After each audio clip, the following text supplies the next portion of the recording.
Senhor esteja convosco.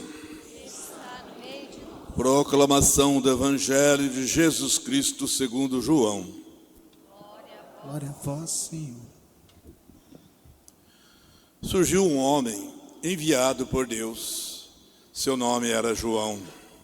Ele veio como testemunha para dar testemunho da luz, para que todos chegassem à fé por meio dele. Ele não era luz, mas veio para dar testemunho da luz.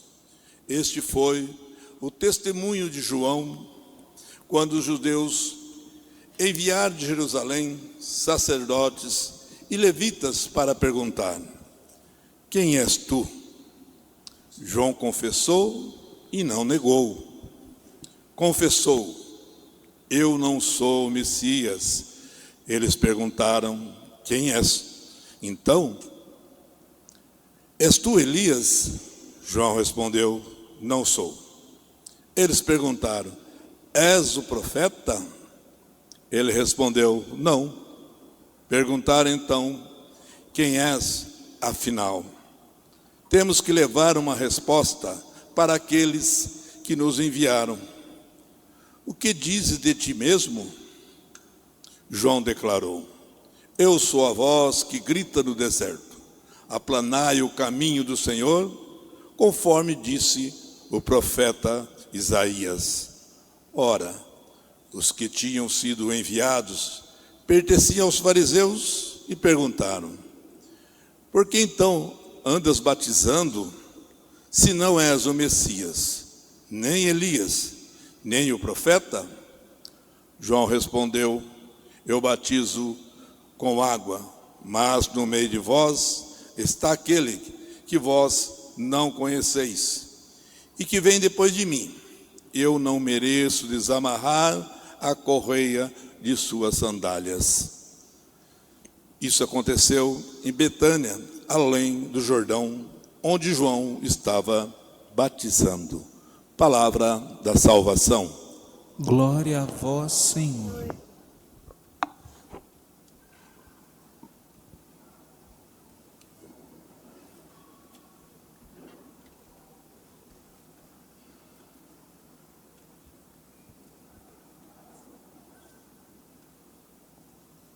Irmãos e irmãs, o Natal se aproxima e a nossa alegria cresce diante dessa expectativa do encontro com Deus que está para chegar.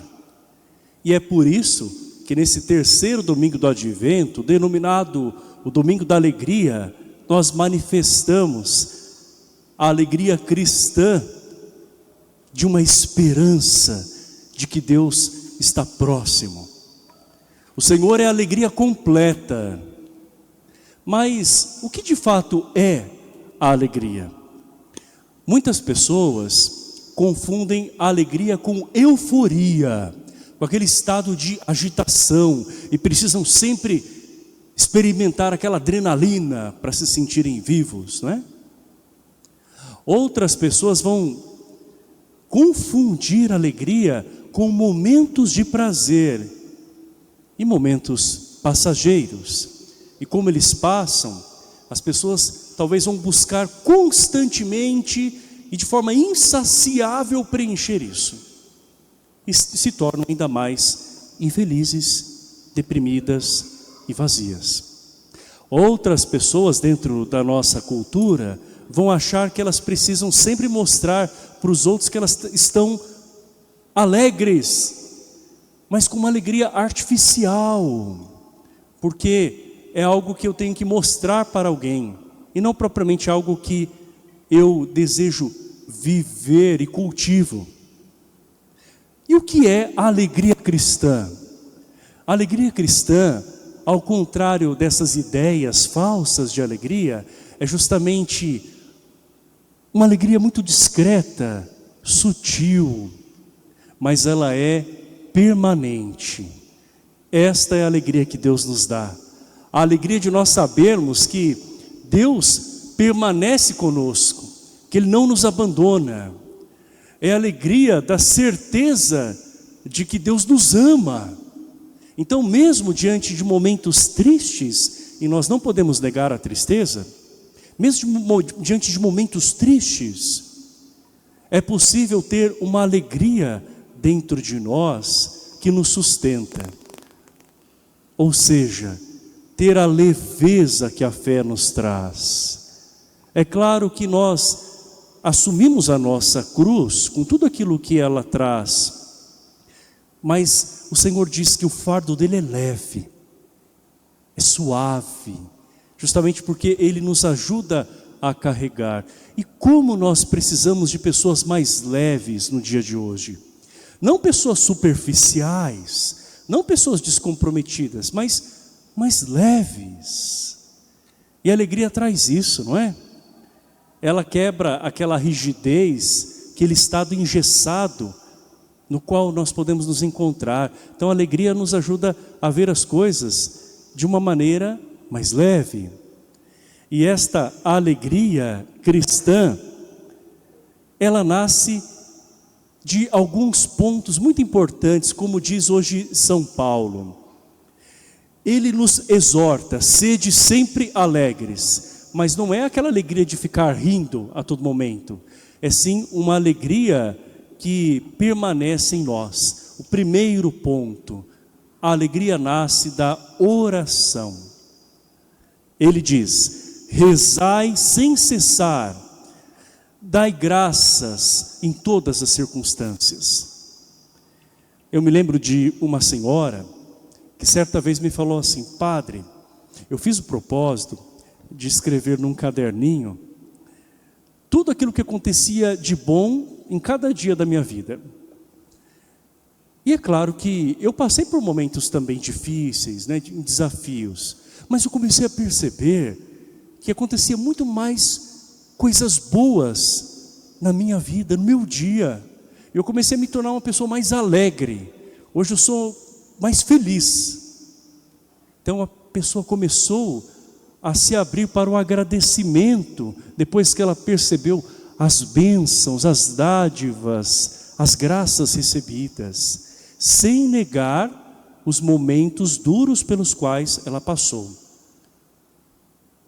Orar sem cessar, render graças em todas as circunstâncias. E até mesmo naquilo que nos aconteceu de ruim, se nós formos olhar mais a fundo, se nós estivermos realmente dispostos a refletir, nós vamos encontrar que alguma coisa de bom nasceu dali ou pode nascer. O ensinamento, a maturidade que começa a acontecer, uma grande lição, basta nós olharmos com as lentes de Deus. Um outro ponto é a abertura ao Espírito Santo. São Paulo diz, não apagueis o Espírito. É justamente permanecer em Deus e permitir que o Espírito Santo nos mostre caminhos novos. Às vezes a gente quer daquela maneira e a gente se torna um sujeito infeliz e também começa a fazer outras pessoas infelizes porque a gente fica obstinado com alguma coisa. Vamos deixar o Espírito Santo nos mostrar o caminho que Ele quer realmente revelar. Vamos deixar o Espírito Santo soprar, deixar Ele realmente agir. Um outro ponto é justamente o discernimento. Algo que nós precisamos muito em nossos dias. A capacidade de separar uma coisa da outra. E São Paulo diz assim, examinai tudo, guardai aquilo que for bom. Então, analise tudo, sem preconceito, né, com abertura de coração, mas também guiado pela verdade. Sendo alguém que busca a sabedoria.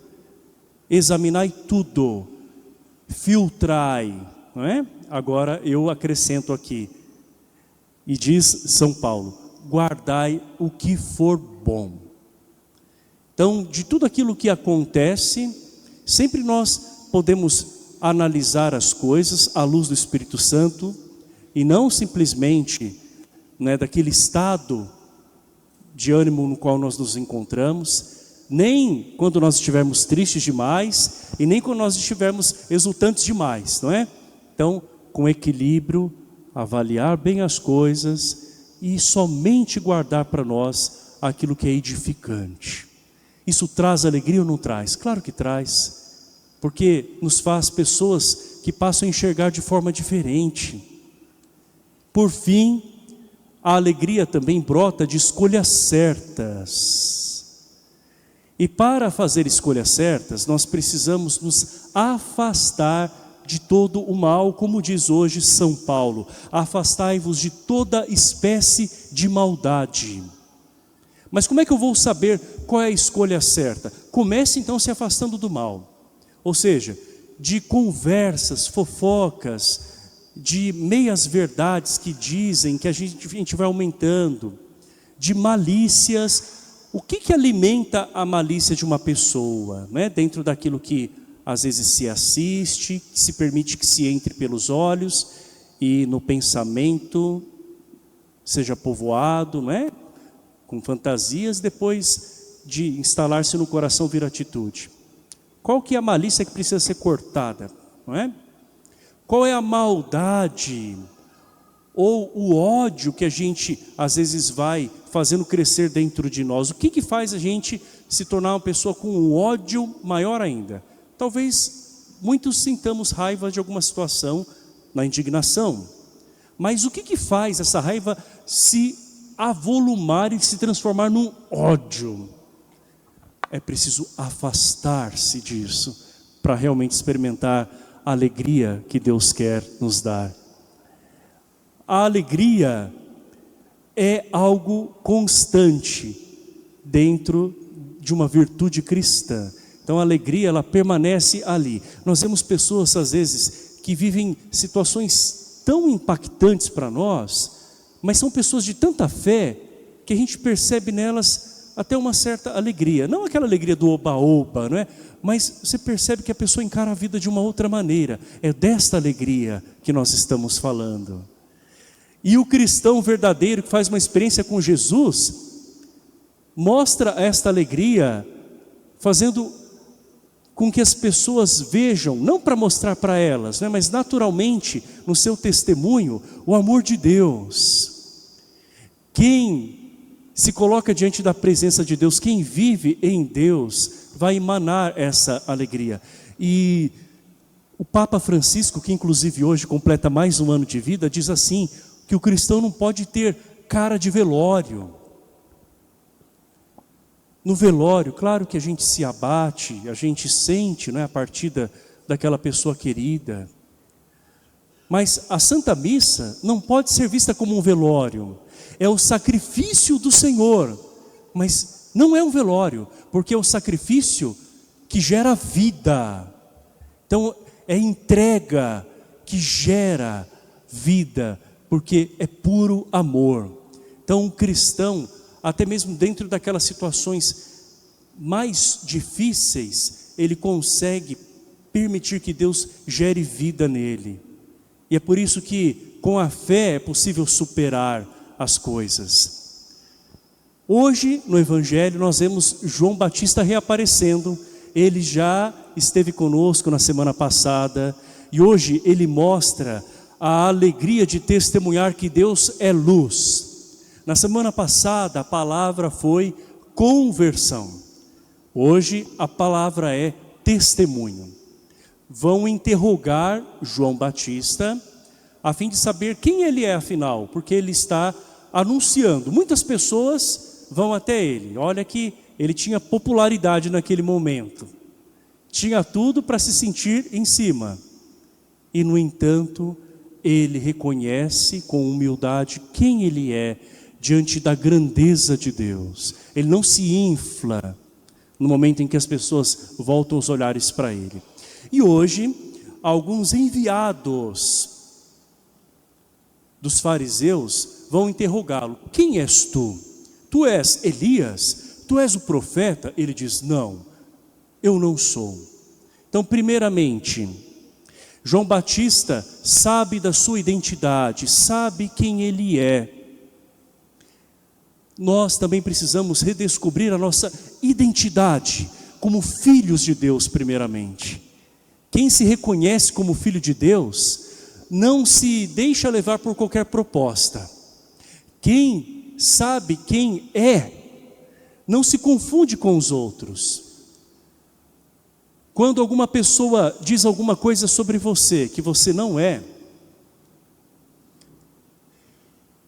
e você sabe quem você é de fato, qual é o motivo de se ofender? Será que tem razão de se ofender? Aquela imagem que a pessoa tem sobre você, não é quem você é.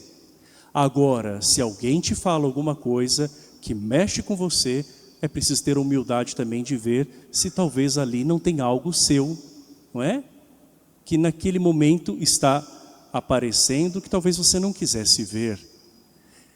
Quem sabe que é filho de Deus, quem tem humildade de olhar para si mesmo, à luz de Deus, né? Se sentindo amado por Ele, mas também não tendo medo de olhar para si mesmo com muita verdade, não se confunde com os outros, não vai querer se comparar com os outros, não vai se ofender com o que os outros dizem ou pensam dele, e também não vai ir na onda e na opinião de qualquer pessoa que fale bonito ou que pareça muito convincente, porque tem um valor firmado em Jesus Cristo. João Batista vai dizer ainda: eu não sou a luz.